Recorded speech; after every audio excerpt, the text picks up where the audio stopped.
Hello and welcome to the Meta Chasers. My name is Paul Murphy, your host. I'm joined by Adam Camilleri Hello, everybody. Welcome to the show. and Dustin Henshaw. Hello, everybody.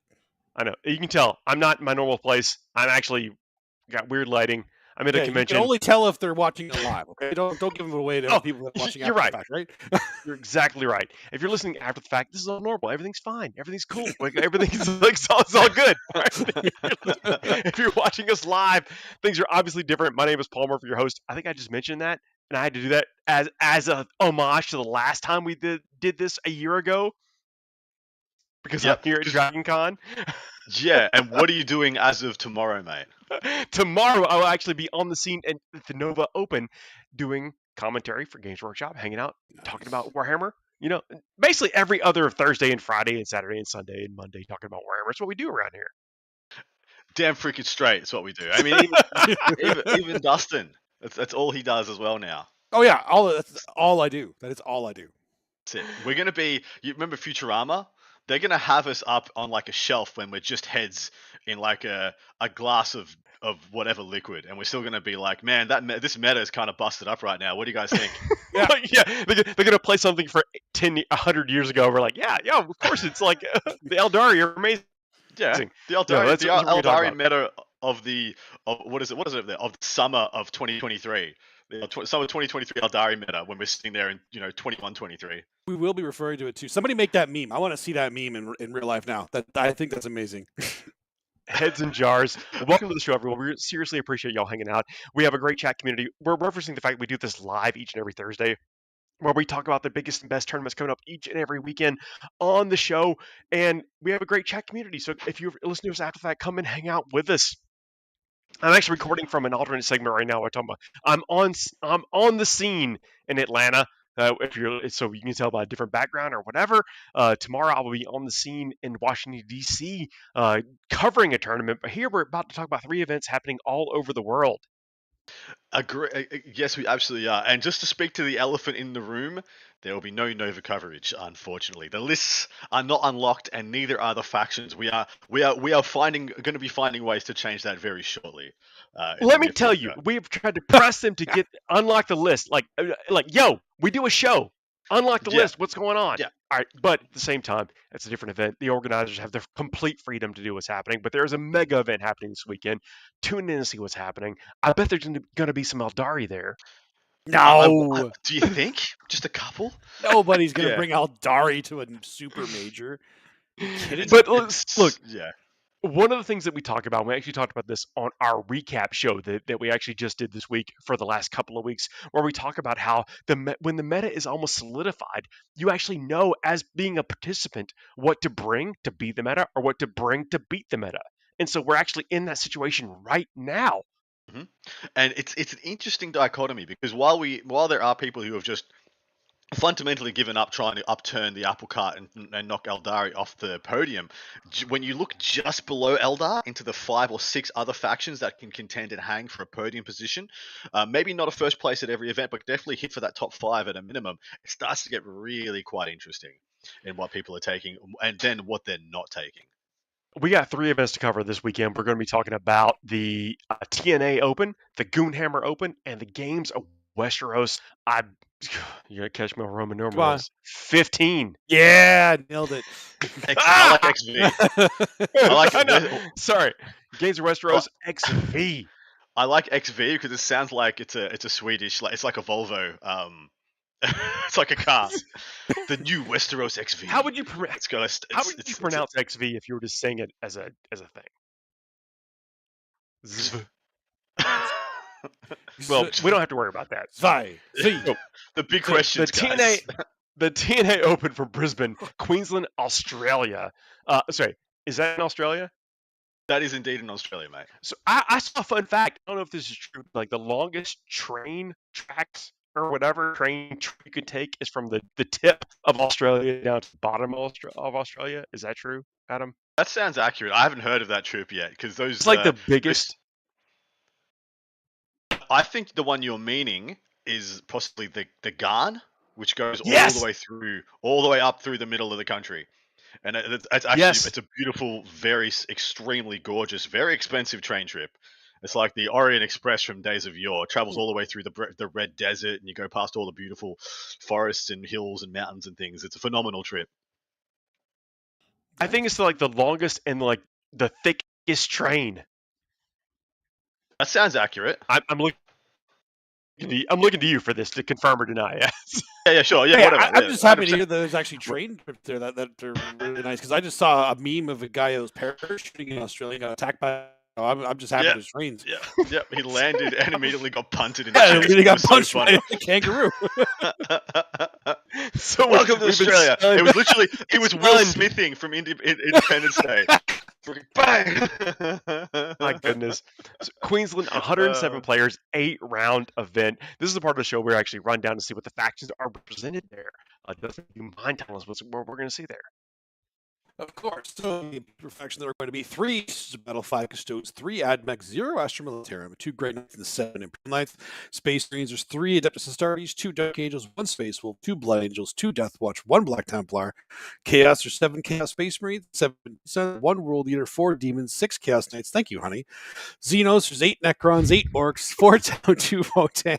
Hive Mind, there's 4 Tyranids, 7 Gene Stealer Cult, and Eldari, there's 1 Drukhari, and 10 Eldari, meaning the faction podium is going to be Eldari topping it off with 10. No real surprise there. And then Orcs and Necrons in second with 8. T-Sun, CSM, GSC in third with 7. Chaos Knights in fourth with 6. And Custodes in fifth with 5. Wow, that's actually nice.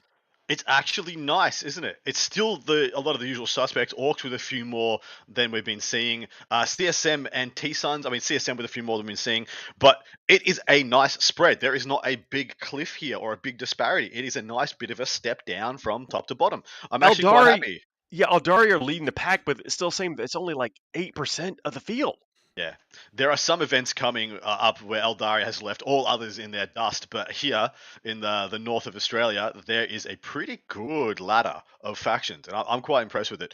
The Chaos Space Marine numbers are definitely overs, but what is weird is what is not there. 0 Astra Militarum out of 100, almost 110 players. 0 guard. That is quite interesting to me. That's actually kind of crazy, because recently I've been starting to hear a lot of people saying that Astra Militarum should be starting to podium a little bit, and to see none of them here is really surprising. They can that build indirect fire is brutal. Yeah, exactly right, mate. Is it because it's in Australia? Weren't you saying that the Astra Militarum, like the models, were actually hard to get there? Was that part of it? A lot of the Forge World ones, absolutely. The Forge World ones, yeah. The Medusa carriages, the Earth Shakers, those things are very hard. They're hen's teeth down here. You got to pretty much know a bloke with a printer, because they're not selling them from Forge World anymore. So, I've never heard that term. As rare as hen's teeth, as in they don't exist, or bees' knees. I was going to say, hens don't have teeth. Exactly right. They don't have teeth. Same, mate. Yeah. Well, I get it. Done. Okay. You got it. I did it. I did it, guys. All right, cool. Carry on. So some of the best units available for the Astra Militarum just aren't that prevalent down under. But I get what you're saying, because remember the Eldari, maybe the GSC brackets, but Guard actually have a decent GSC game, if not a good GSC game at times. They can actually have a not bad Eldari game too. Exactly right, but they're quite a good predator for that middle bracket. They're good into all the Marines, anything with a power armor. You're like, lol, AP2, AP3 ignores cover, let's go. It's just like a done deal. And then you start getting into what they can do against Necrons, with either you blow up the DDAs pretty quickly, or all the little nonsense units just get deleted instantly, and then you're just slowing down Lich Guard all game, which tends to go not too bad. And they just have a great game into the under the top bracket. They really are a predator into the A tier, I believe. Look, if you're just hearing this after the fact, we do this live each and every Thursday, and Artemis Steve has got a throwback. He's like, "Yo, how about the rarity of the drop bearers?" Drop bearers do exist. I maintain they exist. I maintain they are on the decline. Australians have come out in numbers in order to end the menace, much like the Knights of Caliban, the Order, in days of yore. The great beasts of the Australian forests are endangered at the moment. Cassowary continues to be a menace, however. Yeah, they need like coral bullets to kill them, but other than that, it's not too hard. And we do have a couple of lists to call out from this weekend, but outside of our shenanigans. Indeed, we do. First of which is Mr. Ben Warrior, who was a coach for Team Australia at the WTC this year. And of course, the reason I picked this out is, of course, he's a phenomenal player, but he is a top level player who is playing freaking AdMech. So we have to show you what is going on here. Wait. I'm sorry. Is his last name actually Warrior? Yes, it is. That's his name amazing. is Ben Warrior. How good is it, man? What an awesome family name! Holy crap! If I could just pick. Yeah, if I could just pick, B-War. B-War. To win, what's the name? What's Rambo say? To win a war, you got to become war. You got to be war. Yeah. Which one is that in? I think it's the second one. Second or third. It's definitely on the first one. Definitely the second one. He says it to what's her face, the boat. Wow, I remember it pretty vividly. That's actually a really good. You do. Yeah, you do. That's pretty vivid. Okay. All right.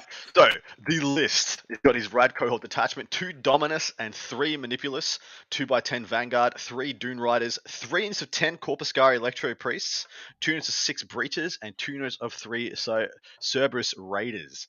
Okay, so B Warrior has actually he seems to have figured out what's good in the AdMech book. And yes, he's taking a lot of it. Those 3 of those. Those manipuluses are gas. Having the Torrent Devastating Wounds Flamer, so at strength 4 with 2 damage, no rend, is an anti-GSC tech piece. It's also an anti, I guess not anti-Eldar, but it's anti-Warp Spider, anti-Shadow Spectre, anti-nonsense little garbage from Eldar as well. I think it's a great pick. It's a very good unit. The Corpuscari are an interesting one. You guys know much about what these guys do? Not a clue. No, hit me. Well, not anymore. Okay. So these are the jazz hands. So you're right. Yeah, that's the first thing you got to figure out. Are they the staves or the jazz hands? So the jazz hands. Yeah. Each one of them has 3 shots at hitting 3s, strength 5, no AP, 1 damage. Tesla 2, so sustained hits 2, and our pistol as well. They are no pain 5 last, but they're only a toughness 3, 1 wound. 5 invulnerable safe chassis, so they do explode very quickly. Their special character is, while a character model is leading this unit, each time a ranged attack targets this unit, they are -1 to wound. Each time an attack, not a ranged attack. So they're just -1 to wound when you have a character with them. So each one of them gets a Manipulus, and they're -1 to wound with a 5-up invul and 5-up feel no pain, and then they actually overwatch well because they've got 30 shots. That hit on 6s but double explode on 6s, and the Manipulus in there with the Flamer. So they're Overwatch threats, and they put out a huge amount of quantity firepower. Okay. I mean, I like them. It does seem like it's a lot of GSC tech. And like you said, Warp Spider, Shadow Spectre tech as well, but he's mostly going to be worried about the GSC against things like this, but... No, I mean... Yeah. I mean, AdMech are struggling a little bit because they're not seen as a heavy hitter. They don't have a lot of the aggressive rules that some of the other factions have. And so this is like looking like, how can I make the most out of this faction? This may be one of those options. Yeah. Question for you boys. When you Overwatch with a transport, does it shoot all the guns? Does it shoot the guns of the people it's transporting? No. Yeah, I didn't think so.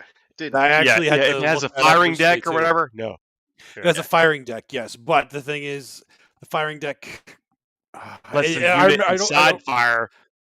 Well, technically, the firing deck actually technically says the transport is assumed to be equipped with the weapons inside, so it fires them.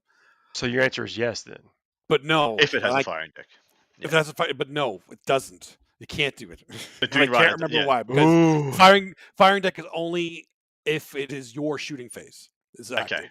Yeah. Otherwise, there you go. That's anytime I'm playing against someone, they're like, I have a cool thing. I'm like, what does it say? Does it say any phase or your phase or whatever? So there's the way this word is very deliberate. Yeah. So the way that you have to look at that one, you have to read the firing deck ruling, because the firing deck ruling specifies in your shooting phase. Even though Overwatch says as if it was your shooting phase, correct. It still doesn't apply here. But what if you think every time the shooting phase is your shooting phase? Anytime you're shooting. Like, what if you just believe that it's your phase? If you are orcs and your stuff is painted red, I will allow it. No, that is not advice. That is not advice.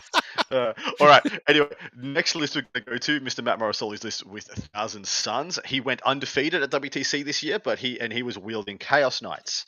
He was the only Chaos Knight player, I believe, in the undefeated bracket, or if not in the top 10. And What's you can up? catch a couple of those games on the coverage from the WC. So check them out on the A Warhammer couple of Live. them. Yep. Every round you get one. It's amazing.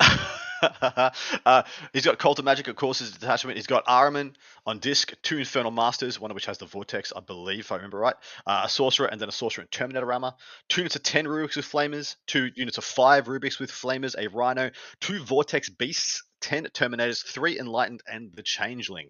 So this is what we've come to establish as the. I mean, sometimes the number of Rubiks might go down by 5. A Rhino it might be another Rhino in there, or 1 less Vortex Beast, 1 more, unit of Enlightened, or a unit of Zangors, and or unit of Spawn, or 2. But this is around about the core of things of the non-Magnus variants of T-Suns at the moment.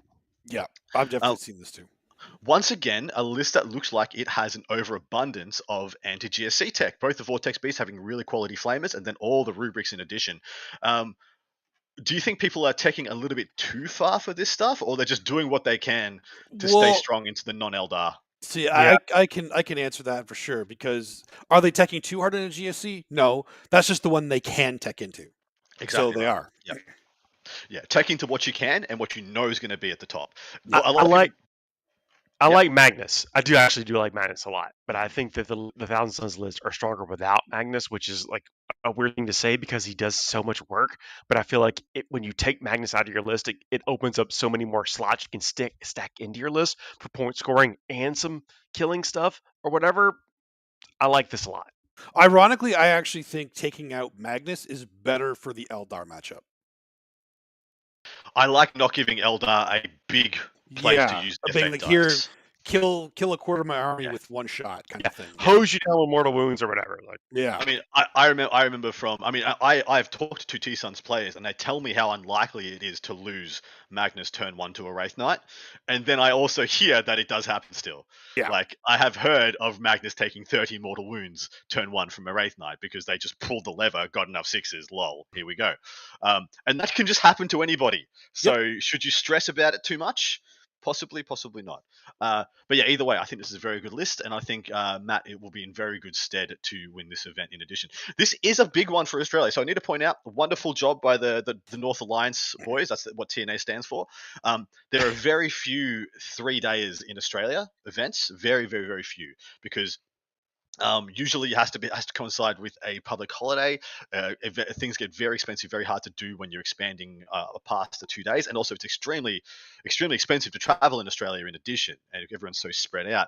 And so we don't usually have very many 3-day events. So kudos to them for having the cojones to put up the money to put this one on, getting it off the ground, and getting a triple figure attendance. It's a testament to how well they run the show over there, and a good job. Hopefully, it's a very successful one for the whole crew. Great job with them. I mean, wouldn't it be a good idea to just put the event in the middle of wherever that train goes throughout the whole country? That train is like a couple $1,000 to really? Okay, wow. Well, that just makes it a lot more expensive than gotcha. It's a luxury train. Remember Orient Express? It's a luxury train. It's like a fine dining, like nice cabin sleeping train overnight. Okay, so it's the opposite of the GO train for you local people from yes, Canada, it's not for the. We learn all kind of stuff on this show. This is why we do this.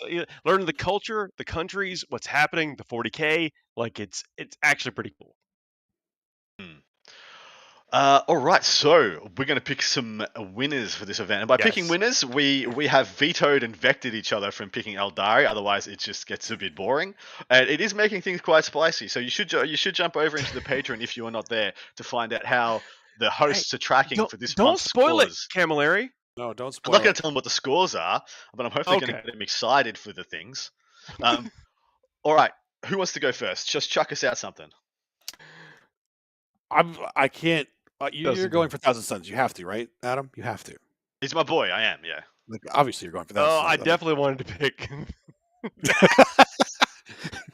I mean, I do too, but look, I'm 1 point. I knew Adam was going to do it. I need a ringer here.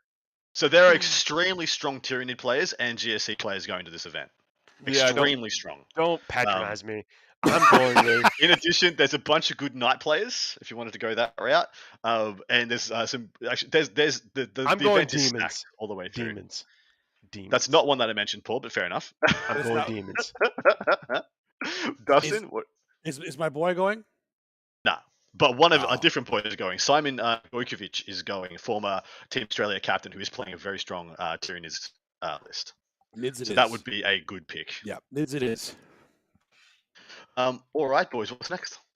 There we go. Yes, the next one we're going to be talking about is the Goonhammer Open, UK in Leicester. I think that's how you say it. Isn't it Leicester? I like Leicester. Leicester. 66 players. That's 3 letters being ignored in there. I don't know. Yeah, well, do you know? The have English you been to language is England? weird, man. Have you been to England? It is pronounced Leicester. Legitimately, I'm not incorrect here. For the first time, Chat, I'm right in my and family help us out. Leicester, England. Where were you this day when I was right in my pronunciation and these two were wrong? I'm Googling it. I'm Googling it because that does not seem... Clip this shit. It's Leicester. Or it's Leicester. Leicester? 66 players, 6-round event. Dustin, if you can, like, pull it together. Yeah. Damn it, it's Leicester. What? Exactly. Suck it, both of you. Yes, I my can. time. I'm popping my collar. Somebody mute Adam. I don't want to hear him anymore. Hang on, let me explain how I might say this from the south here. Okay. Leicester. Leicester.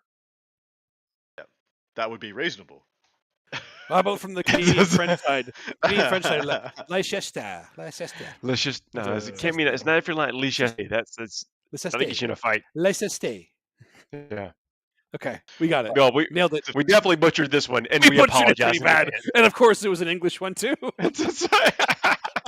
Question is, Paul. How far is Leicester from London? Oh, that's a great 40 miles. Whoa! But they do clicks over there, don't they? 17 clicks. Okay, that's a lot. Okay. I have it in miles. Right here, right now. Okay. Got it. What is it? You said 40, right? You said 40. It's more. If you want to have another punt. 97 miles. Damn. It's 101. Whoa! 4 off. You were 4 off. The savant strikes again. Damn. As the pigeon flies, the Paul Murphy knows. All right, give us a faction breakdown. Let's go. All right, let's go. So took me a couple stabs, but I appreciate it. A couple stabs, you get it. You got to cast his consciousness into the stratosphere and track it. Yeah, at the name and the distance. Yeah. Okay, the distance you got, the name. We'll work on that. So, quick introduce stats. The Imperial Super Faction. There are 2 Sisters of Battle, 7 Custodes, 5 Astra Militarum, 3 Grey Knights, 3 Imperial Knights, Space Marines. There's 3 Astartes, 1 Dark Angel, 1 Space Wolf, 2 Death Watch, 2 Black Templar, Chaos. There's 2 Chaos Space Marines, 3 T-Stunts, 1 Death Guard, 1 World Eater, 2 Demons, Xenos. There's 3 Necrons, 2 Orcs, Hive Mind. There's 5 Tyranids, 2 Genes to their cult, and Eldari. Freaking England. There's 14 Eldari. I know. Being the faction podium is Eldari topping it off with 14. And then the opposite of the Golden Cliff to Custodes in second with 7, half the numbers. And then Tyranids, Astra Militarum with 5. The rest of the spread is actually really great. It's literally just Eldari ruining these. That's it. 110%. So 66 players with 14 Eldari. What's that percentage? What is that? I didn't even realize 66 to 14. 20, oh my god. 27? Yeah, roughly. That sounds about right. Hey, Leicester, you meta. Yuck. Yeah. Look, hey man, if you want to win, we're pointing this out for the fact that it's like, if you want to win these events, you know what you should bring. Like, if you don't feel like trying to swim upstream and challenge the meta, you have to be the meta. But at the same time, you know what people are going to bring, so I don't mind it. Yeah, I mean, they're going to be there. So they're going to be there. When the metas are going to be like this, it's beat them or join them, and it is what it is. So but exactly right to Dustin's point, the rest of the numbers are really good. They're really reasonable. 7 custodians isn't an overabundant. There's actually a lot of guard here compared to Australia, where there's no guard at a 100-player event. We got 5 guard at 66, which means that's like 8%. Yeah. Yeah, that means that, like, to some extent, we don't have a homogenous meta in the world, which I think is really exciting. I think that's fantastic for the game, that it is not just like, oh, all the metas are exactly the same. But anyway, I got 2 spicy lists for you. The first of which is going to be read out by Dustin, because it's Nathan Roberts who's playing Tyranids. All right, sounds good to me. He's got a Hive Tyrant, a Neuro Tyrant, Old One-Eye, 2x1 Biovores, 2 Carnifexes, an Exocrine, 2x1 Lictors, a Maliceptor, 3x1 Pyrovores, a Tri-God. I love the fact that says Tri-God, not Trigon, but Tri-God. That's amazing. And then 2x1 We read what's in Tyrannosaurus. front of us. We read what's in front of us. That's right. I did it on purpose. It's fun. It's fun. Pretty. I really like it. I really like the Trigons at the moment. I think they're a lot of fun. I love them. I think at least one's an auto include. They are incredible. You rapid ingress one of those things, it is terrifying for your opponent. They pop up 3 inches away, and you rapid ingress next to something that just has freaking bolt guns, and you're like, nice objective, okay, nice objective, bro. I love nice the fact backfield. that you reference that rapid ingress, because like it's a thing that people have kind of forgotten exists. They really have. I've been playing around with just fun lists with GSC lately. I'm running Muscle Beach, rapid ingressing, abominants, aberrants. It's kind of fun. Where have we seen this list before, though, Dustin? I don't know what you're talking about. We've never seen this list before. Yeah, this is Sean Nader's list from WTC for Team America. Point for point. Oh, nice. Point for point, same one. So it is catching fire, and we will see if it can hold up in singles events like it did in we teams. need to clarify something with this, because being a NID player, and Sean would attest to this too, this list is definitely built for teams, because it will dummy GSC. It will dummy a lot of meta lists, but it has a really rough matchup in the Eldar. It gets annihilated versus Eldar. It gets annihilated by it. He won 6 games and then got 20'd by Eldar in the last round. It did result. It was the right thing to do for Team America at the time, but he took the donut because he had to play Eldar for the first time that event. Yeah. It is. It has a rough time into an Eldar match for sure. Tell us how this works, though, because on paper it just looks like a bit of a monster match with some medium bugs. It doesn't look like a cohesive game plan to this thing. So tell us how it works for people at home. Well, it actually has a lot of different game pieces into it. It's not an easy list to pilot, so you need to actually know how to play it right. The Old One-Eye with the Carnifexes, and I'm assuming, because they're going to be equipped the same as Sean Naden's list, I'm assuming, right? So they're going to be the Death Spitters, like double Death Spitters each, right?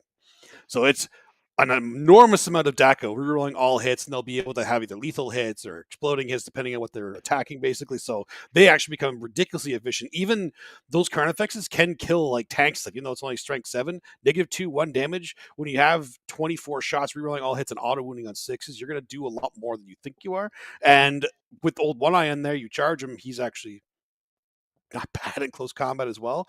The Exocrine giving you reroll 1s to everything else is going to be shooting, which isn't too much. The Pyrovores are there for ignore cover.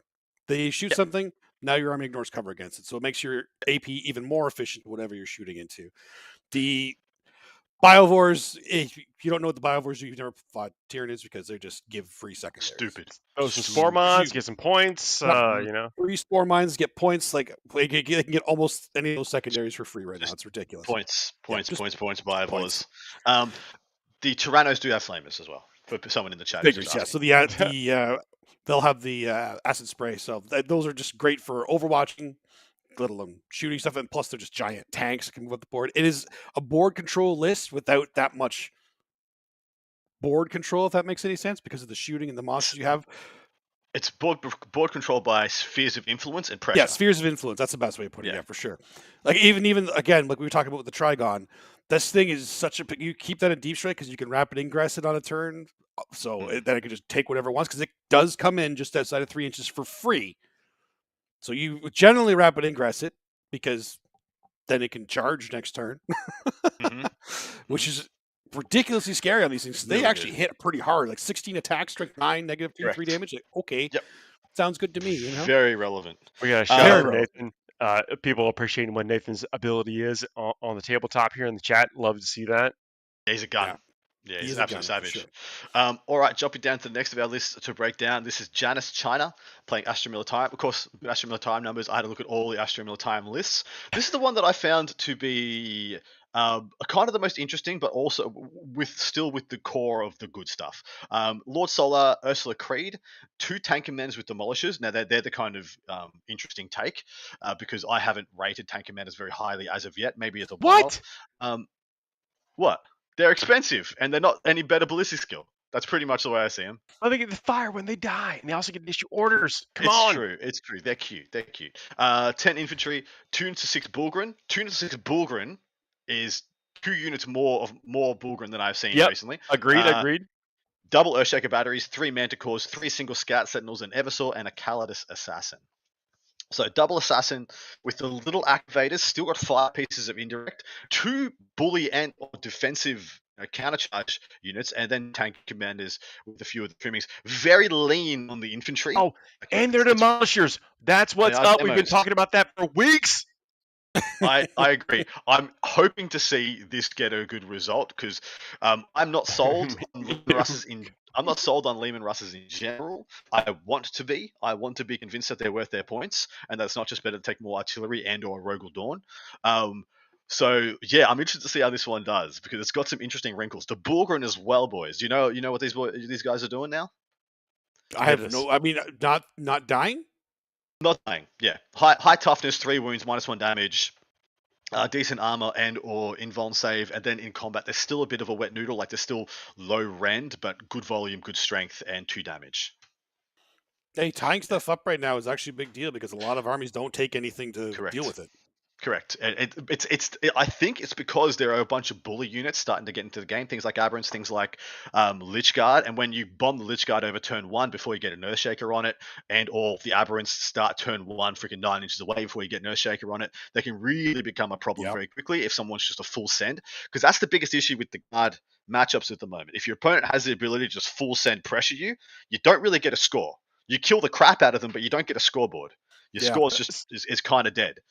So quickly look around how this works a little bit is that Ursula Creed, you got a free strategy, you got the Sentinels doing spotter, basically giving +1 blow skill to units around them. You got the indirect fire, you've got the fire on death from the demolisher cannons. A lot of punch, a lot of pain coming out of this list. I like the Eversaw in this list. I've actually been playing with an Eversaw a lot recently. Of course, the Calidus will know what that does. She's not that killy, but the utility is fantastic.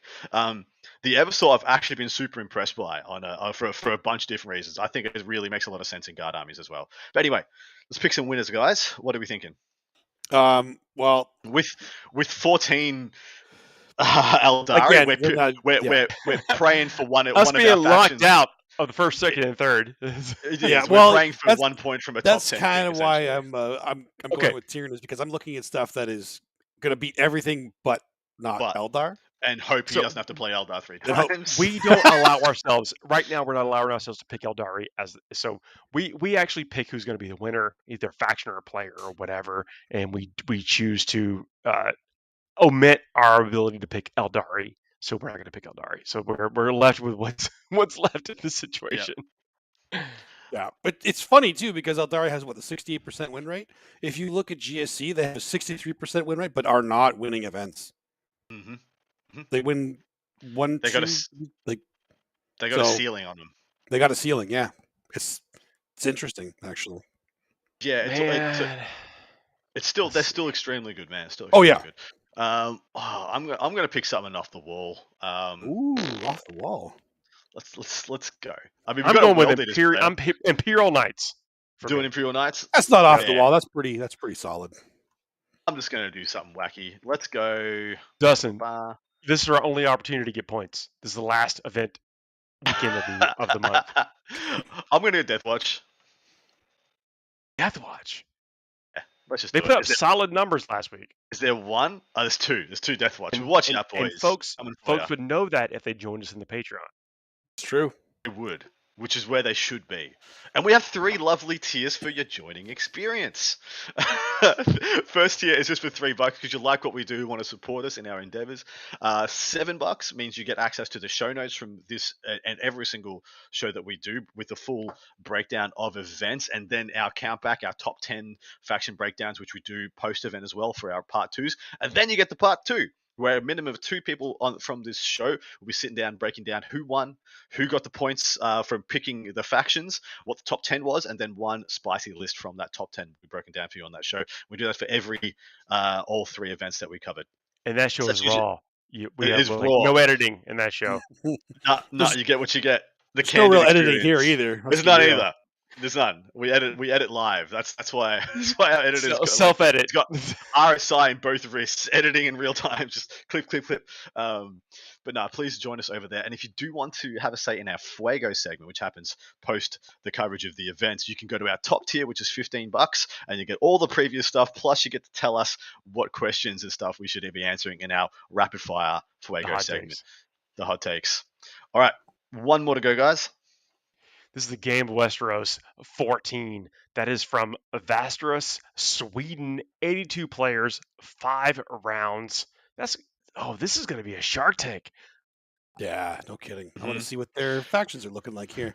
Well, okay, the reason I say that, with 82 players in 5 rounds event, that's a weekend's worth of gaming, right? You have Saturday and Sunday of just actually slugging it out, but it's going to be the quality of players in Sweden. Like, you're not going to have a game that's not going to be difficult. Agreed. I do believe, I think it's 6 or 7 of the WTC team are in attendance at this event, plus a bunch of the hopefuls as well. So this is going to be one of the Slobodnocker events of their calendar year. All right, well, let's see what's going to be there. The Imperial Super Faction, there is one Sisters Battle. Can I pick who I think is going to win this before you even get we're not even going to you don't Sure. even need another faction. Fire off, let's go. What's Daniel playing? Hesselberg? Yeah. We're going to cover his list. He's playing GSC. Okay, that's what I'm picking. Oh, wow. You're a maniac. All right. I do love that you just inadvertently blocked out Stumbled Dusty's into pick. Yeah. All right, continue. I'm sorry, let's proceed with the rest of the show now. All right.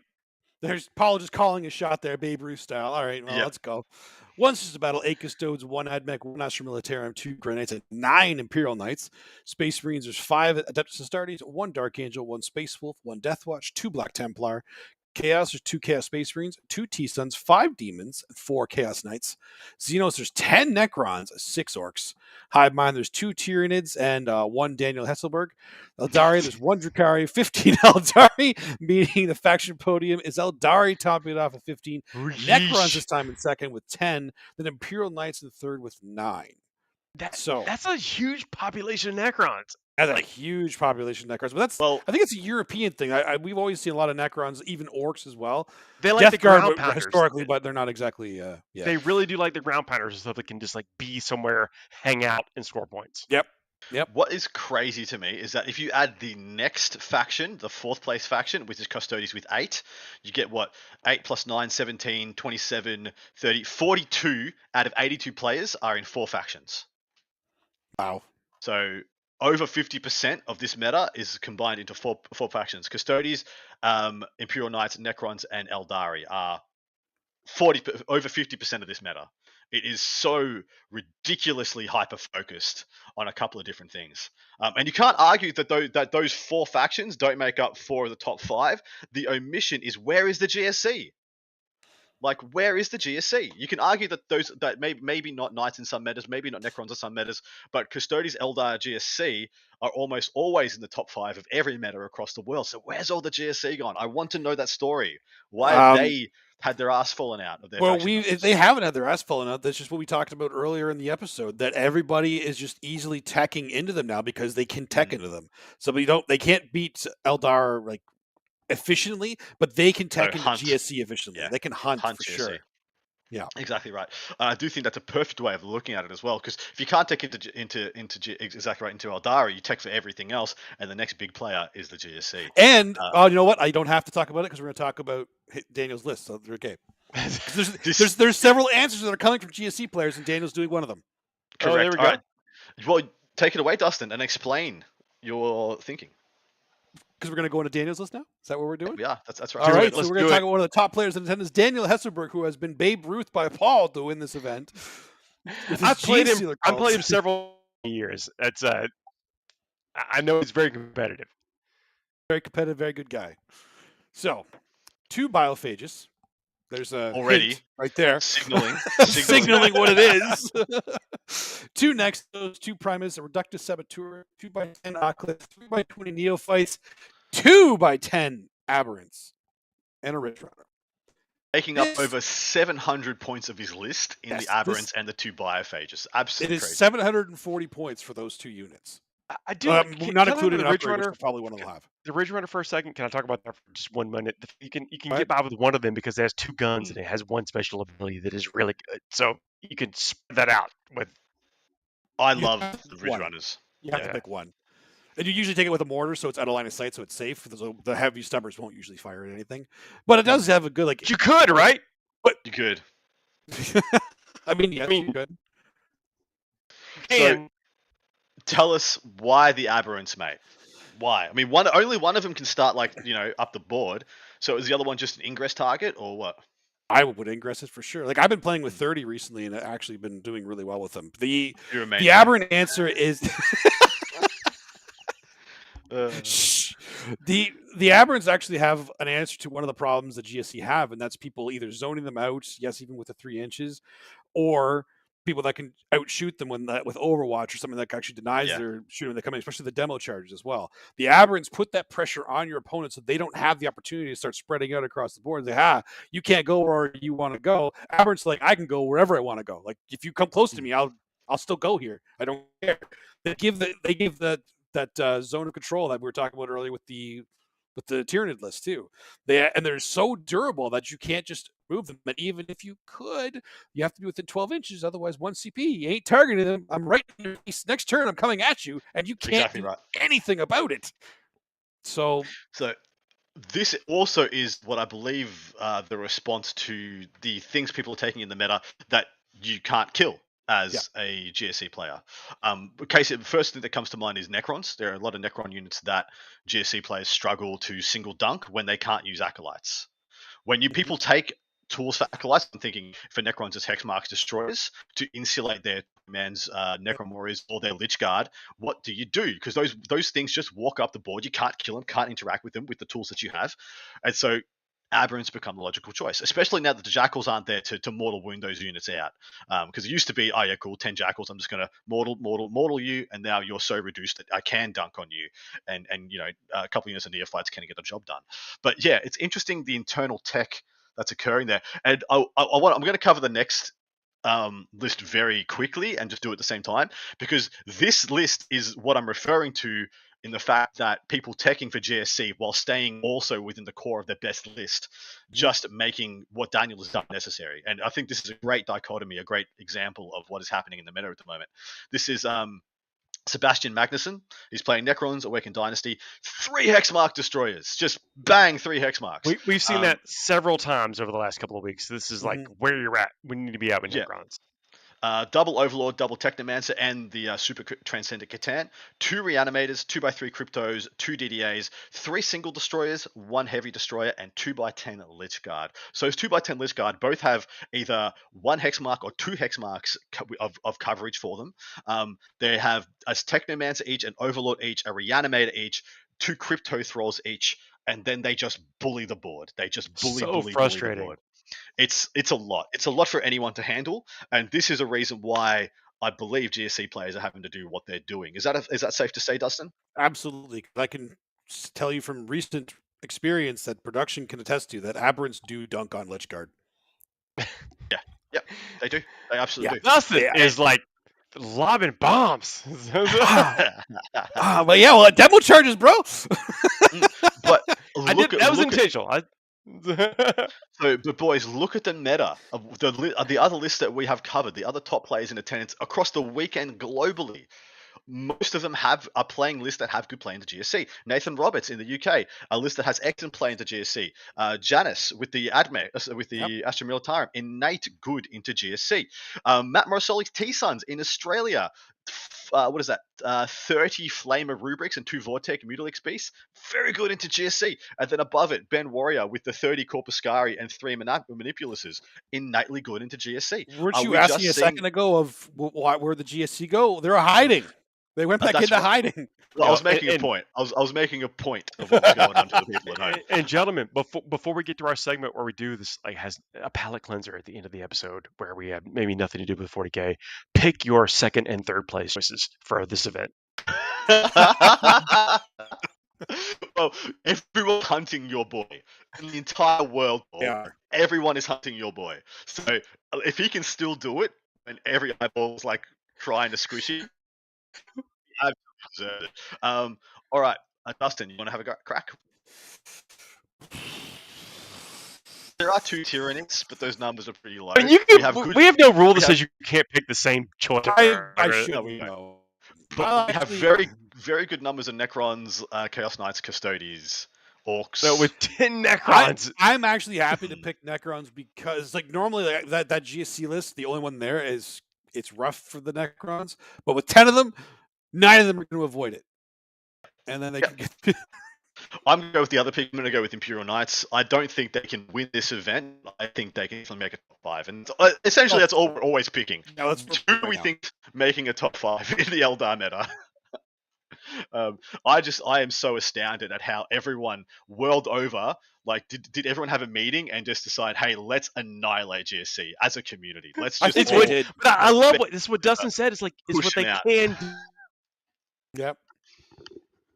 Yeah. It's like we can affect one thing. We can control what we can control, and this is what we can control. We can't control Aldari. We can control G-Sealer cults, and let's just cross our fingers and hope for the best. Let's hunt what we can hunt. Where we don't have the weapons to hunt the great wildebeest. They want to go hunt top bears, but the koalas are just so much easier to hunt. So much easier. Exactly right. So much easier. Yeah. There, I mean, that is what we're covering this weekend. Although we're about to get to our segment where, look, this is where we'd normally say, hey, we have a sponsor, and our sponsor is this, that, and the other. Our sponsor right now is us. It's our Patreon. If you would like to support the show, please head over to Patreon. Every tier is absolutely awesome. Some tiers get you more benefits than others, but it's a cool way to say, yo, we like what you're doing. Here's a few bucks every month, because the show puts on it takes a lot of effort to create over the course of the week. We love doing it, but that's one way you can say, yo, what's up, and keep us doing it every week. And that link is all over our visual mediums. So feel free, if you need to, check it out over and written all below us and all the things and all the stuff. C is there. And seriously, thanks to everyone who has done that. Also, you can hassle-free ways, like, share, subscribe to everywhere you see this. Leave us some 5-star reviews. The 5-star reviews are how you kind of like tell other people to come and check us out. So we have more people to hang out on Thursdays, more people to listen after the fact. It's an amazing experience. Join us, do it. Let's do it. And now we're about to get to that part where we said this is the palate cleanser. After we talked about crunchy numbers, stats, all the above, we have a segment that has sometimes very little to do with Warhammer 40,000. Sometimes we don't know what it is before we get there. And this looks fun. this is good. All right. There we go. I don't know. So this is the Fuego Torpedo segment where we give ourselves 2 minutes to talk about a series of topics. And as soon as that clock starts, we start talking about it. As soon as it's over, we just end what we're doing and never to return to this topic again, unless it's hilarious and we want to, or unless the Patreons demand it. And then we come back and here we go. So as soon as that clock, here we go. So here, 2 minutes on the clock. Iron Man 2008 versus Captain America, the First Avenger 2011. Like, I just got some eyes from the audience here in the room, which is my wife. I actually have to say, so first date, Iron Man 2008. Yep. Best movie, if you don't count that, the First Avenger, I think. Don't count first date? Yeah. Are you saying your nostalgia for your first date? Yeah. Yeah, if you take that away. Although, I think Iron Man started it all. You can't have any of the rest of these without Iron Man 2008. Yeah. I think Iron Man over. Firstly, I've never liked Captain America. I think he's a bitch. Oh, I'm sorry. Actually, I thought that was Winter Soldier. Actually, so forget this. It's actually Iron Man, no matter what. It's just Iron Man. Yeah, hands down, it's just Iron Man for me. That performance by Robert Downey, reviving his career in addition to starting off a whole universe, the whole MCU. I have a spoiler alert. I still think it's the best Iron Man movie. And I still think it's one of the best MCU movies. The first one. Spoiler. Can I give my spoiler? Go for it. Yeah. The Winter Soldier is Bucky. Yeah. Dustin, we don't have your answer. Yeah, I love both of them. I actually love both of them. If I was, These are great movies. This is a hard choice. great movies, yeah. If I had to choose, if they asked me like which one of these do you want to watch, I would probably pick Captain America. The only good thing about Captain America is Hugo Weaving as the Red Skull. That's exactly what I was everything going else. to say. Everything else Weaving sucks. as Red Skull is actually fantastic. Everything else sucks. When Tommy Lee Jones throws a grenade on the ground or whatever, that was great. Yeah, see, that's a great scene, isn't it? I enjoyed the story of Captain America better. I think He's a goody two shoes wanker. Yeah, well, I don't like Captain America in general. Yeah. I just dislike Captain America. We have to stop talking about it. Your opinions at this point. We can't hear it. We have to hear it. It's only for the bonus content. My opinion's over. Yeah. Over. Guardians of the Galaxy 2014 versus the Avengers Age of Ultron 2015. This is tougher than you might expect. So, firstly, there's 3 of these movies now. Oh, sorry, there's 4 Avengers movies, yeah? Well, if you count all the Infinity Gauntlet stuff, yeah, there's more. Yeah. And there's 3 Guardians of the Galaxy. The first Guardians of the Galaxy, I think, is easily the best Guardians of the Galaxy. But Age of Ultron is the worst Avengers one, I think. Okay. Yeah. Age of Ultron is a nothing movie. It's not. Yeah, it's like, it sucks. I hate to say it. Hate to say it. But not enough happens in Age of Ultron. And I love it. I love all the characters. I love what they introduced. But the stakes are so low compared to the rest of the movies.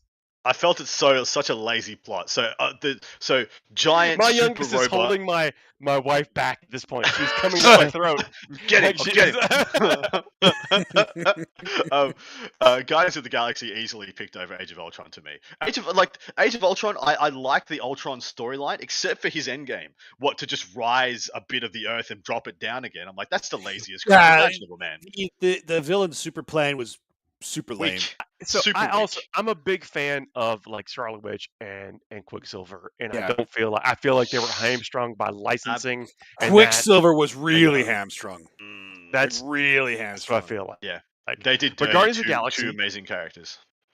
Guardians of the Galaxy got a little. Now Star-Lord has problems, right? Like he's the reason that like so many things went wrong with like the whole Phase 4 or whatever of the series or whatever.